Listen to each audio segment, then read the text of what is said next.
Hey guys, I just wanted to talk about this new cube that I got. It's the new HuaMeng TG, and talk about my experience with it so far. So, disclaimer, I got the spring non-UV, so the cheapest version, because, well, I like springs and I don't like UV, so there you go. Yeah, so what do you get? I've already unboxed it, so I'm not gonna rebox it, but comes in this guy, and the cube comes in this box that is gonna probably end up in the ocean somehow. You get this pamphlet, which is the important one that tells you how to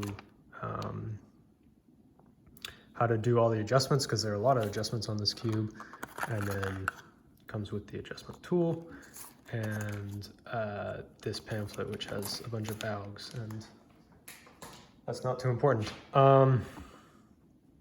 So the cube itself, I have to say, on first impression, I've been using it. I just got it today, but I've been doing a few solves with it, and I'm pretty disappointed with it so far. And well, let me just talk about why. First of all, the magnets are very strong. It comes with both edge repelling magnets and corner core magnets. I know I was watching Dylan Miller's stuff on this cube, and I know he's already taken out the edge repelling magnets, which might be something to consider. But I immediately, I did a few turns and was like, yeah, okay. So I just put the edge repelling magnets on the lowest possible strength. And I think I put the corner core magnets on something in the middle. And well, what happened was basically, unless you love that super strong magnetic feel, taking that away and going something a little more moderate leads to even bigger problems with this cube. That's what I've noticed, at least. So for one, the middle slices become ridiculously fast compared to the outer slices, at least the way that I approached moderating these magnets. So if you're into like M-slice U-perms, they do not feel good. So yeah, that's not a viable setup if your preferences are at all like mine. But the bigger problem I had is on the inside. So I'll just talk about those. Like these are the edge repelling magnets. I think there are 4 levels. I had to use like the flashlight on my phone because it's hard to read here, but it's like min to max or whatever.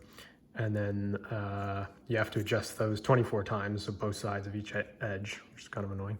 And then just 8 times for the core magnets. And you get 6 levels on those.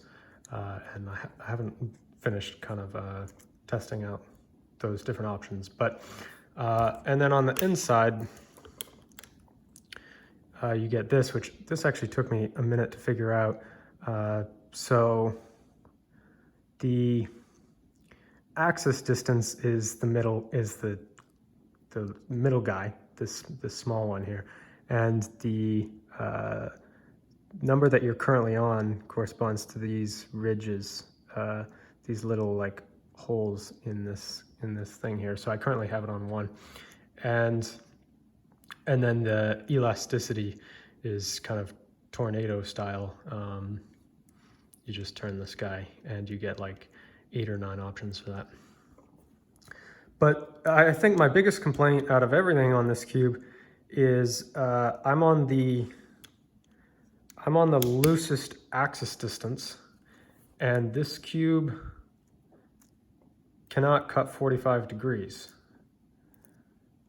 This is quite tight.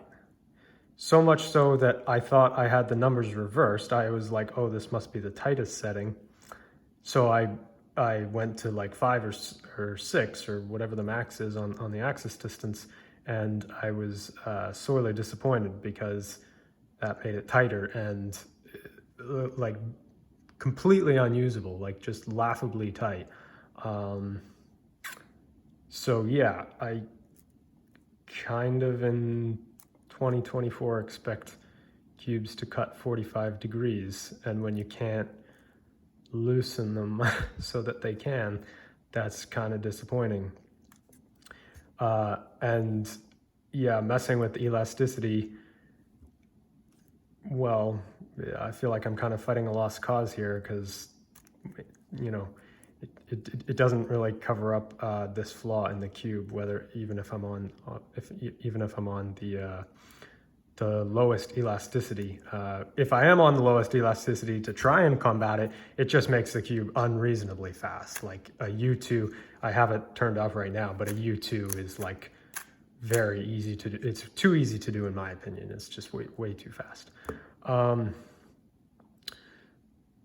So yeah, I have serious problems finding a setup that is like even just reasonably usable, and I haven't totally given up. If you have any suggestions, let me know. I might try a few more things.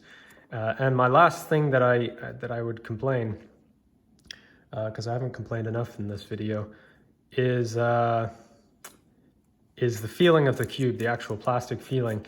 I got this cube, I bought it really quickly because I'd heard that it had kind of a tornado primary plastic, kind of that soft plastic, like almost like the plastic has a little bit of give to it. That's kind of how I've always described a tornado, and I love that feeling. I think that's what makes it so popular, is the plastic is like, it's almost like cushy. I don't know if that makes any sense. So I was hoping for something similar, because I love MoYu cubes, and if they could make a cube with that feeling, I was like, man, this is going to be great. But I don't think I would agree with that assessment that it has that feeling. If anything, the feeling of the plastic on plastic reminds me more of an RS3M V5, which I'm not thrilled with,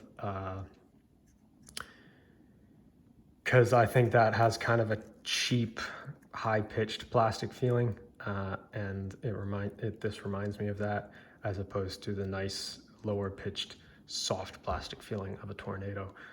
So yeah, I'll do a few turns just so you can maybe get a sense of that.